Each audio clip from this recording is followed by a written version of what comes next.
Assalamualaikum warahmatullahi wabarakatuh. Perkenalkan, kita dari kelompok 6. Perkenalkan, nama saya Nexus Kopedasmi. Perkenalkan, nama saya Kilafano Sugianto. Nama saya Arifin Nurazara. Nama saya Nabila Marsha Maulida. Nama saya Yukio. Nama saya Ali Prianto.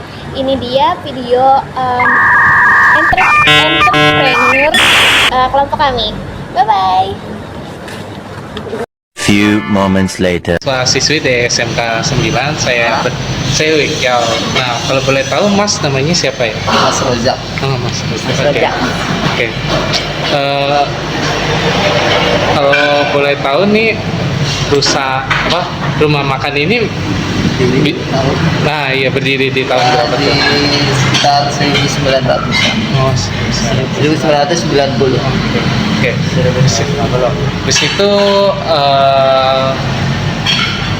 bisa dipesan menggunakan aplikasi online seperti Oh, Gojek bisa. atau sebagainya. Bisa.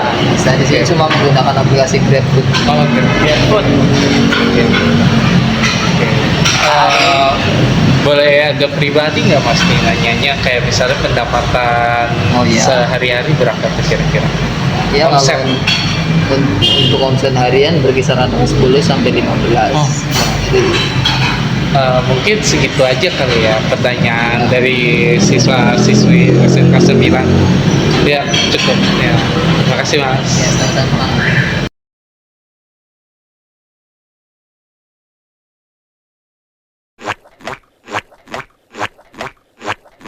346 minutes later. Oke teman-teman, jadi di sini kita lagi sama Bapak siapa? Komunitas Lorong Rupa. Oke, kalau boleh tahu namanya Bapak siapa? Oh, saya Fadil. Ya, Bapak Chef Fadil, kita ini ada beberapa pertanyaan. Bapak bersedia untuk menjawab? Oke. Pertanyaan pertama ya Pak. Dari mana biasanya Bapak mendapatkan inspirasi untuk ide-ide kreatif Bapak? Inspirasinya dari beberapa ornamen daerah yang kita kembangkan menjadi desain-desain kekinian. Itu sih jawabannya. Pertanyaan kedua tuh kayak apa sih inspiratif Bapak untuk mengembangkan creative planner ini? Creative Planner ini ya untuk mengembangkan seni budaya, khususnya budaya Indonesia. Ke situ arahnya. Kira-kira tujuan Bapak untuk terjun ke seniman ini tuh apa Pak? Mempertahankan budaya sebenarnya. Gitu, mempertahankan budaya. Sekaligus edukasi. Gitu. Edukasi kesenian. Nah, salah satunya itu. Oke, baik, terima kasih ya Bapak. Oke, sama-sama. Saya akan mewawancarai salah satu contoh bisnis planner. Dengan kakak siapa saya berbicara? Kapi ya. Nah, pertanyaan yang pertama itu, mohon maaf kakak, boleh kita tahu bagaimana proses awal terbentuknya ide bisnis ini? Ide bisnis ini sih sebenarnya saya bukan pemiliknya ya, cuma saya karyawannya doang. Jadi awal-awal sih ya pengalaman biasa sih kerja di sini, dan pengalaman pertama juga kerja di luar. Yang kedua itu, awal kakak merintis usaha ini tantangan terbesar apa sih ya yang kakak, kalau boleh kita, tantangan terbesar ya apa sih yang boleh kita tahu? Pertama kali sih ngadepin customer ya, public speaking-nya mungkin agak kurang pas awal-awal, tapi lama-lama juga kayak ngadepin customer, sering ketemu orang, jadi public speaking-nya bertambah gitu. Lalu yang terakhir itu, apa rencana kakak untuk kedepannya untuk bisnis ini? Mungkin kedepannya kan kalau kerja itu kadang ada yang kayak kurangnya gitu, mungkin kedepannya akan lebih baik lagi. Terima kasih kakak, sudah selesai pertanyaannya.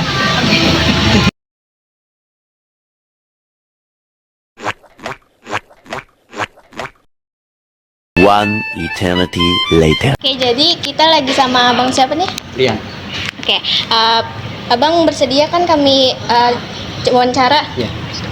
Oke, pertanyaan pertama. Kalau menurut Abang usaha ini mampu nggak untuk memberikan keuntungan? Mampu. Mampu.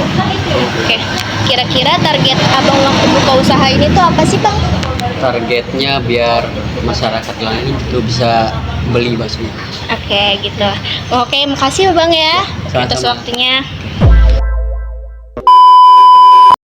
Oke, halo Bapak, dengan nama Bapak siapa? Halo, nama saya Yayan Sudarman. Oke, Bapak Yayan, Bapak ini kalau nggak salah punya konveksi ya. Konveksinya tuh apa sih Bapak? Alhamdulillah si konveksi itu membuat bermacam-macam jersey Oh. buat tim futsal, poli, timnas dan proliga, macam-macam saya buat. Oh, oke. Bapak, saya mau punya pertanyaan nih, Bapak. Iya. Bapak ini gimana sih Bapak cara memimpin konvensi Bapak gitu loh? Yang pertama yang Bapak lakukan tentunya kita harus melihat situasi pemasaran di luar. Oke. Ya. Kedua, kita melihat bagaimana tukang-tukang Bapak, ahli-ahli Bapak sesuai dengan keahliannya masing-masing. Oke. Yang pertama ada yang dibilang desainer, Ya. ada yang dibilang penjahitan, pemotongan, dan ada pemakingan. Jangan sampai pelanggan ini kecewa. Oke. Dan ada juga di bidang pemasarannya. Oke, baik. Ya. Oke. Pertanyaan selanjutnya itu gimana sih Bapak tuh membangun sebuah komunikasi? Jadi tuh Bapak komunikasinya ini tuh bisa terjalin erat hubungannya gitu. Berbicara komunikasi, namanya kita manusia ya. Oke. Kita itu komunikasi itu harus aktif. Apalagi zaman sekarang ada dunia maya, kita di internet, di Facebook, di Instagram, juga kita komunikasi dengan klub-klub, dengan sekolah-sekolah SSB bola, dengan sekolahan, ya, seperti itu. Oke. Oke, satu lagi ya Bapak ya, pertanyaan yang terakhir itu. Oke, siap.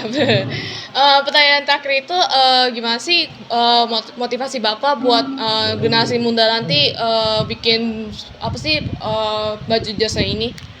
Kalau untuk generasi muda, ya, jadi Bapak pesan ke depan ini kita nggak ada yang tahu, ya. Kita harus melihat ke depan pemasaran di dunia produk dunia model usaha itu akan bersaing ketat, apalagi dengan perdagangan bebas, Iya, benar. globalisasi, ya. Jadi anak muda jangan sampai lengah melihat masa depan ke depan. Percayalah, harus optimis bahwa Tuhan Allah Subhanahu wa taala akan membimbing kita kalau kita memperbaiki ibadah-ibadah kita. Dan satu hal lagi, harus berbuat baik kepada orang tua, karena kesuksesan kita tidak terlepas dari doa-doa orang tua. Orang tua ada dua, orang tua di sekolah, ibu dan bapak guru. Kalau di rumah adalah ibu dan kandung, ya. Oke. Berarti Udah Pak. Oke. Terima kasih ya Bapak atas jawabannya ya. dengan siapa ibu? Ada siapa? Dengan saya Kila Pangsugianto. Biar sukses ya. Amin. Terima kasih Bapak. Kesimpulan yang kami dapat adalah bahwa warung makan Padang ternyata masuk ke dalam kategori teknopreneur.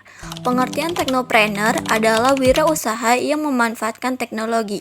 Nah, kami menemukannya di Rumah Makan Pondok Minang.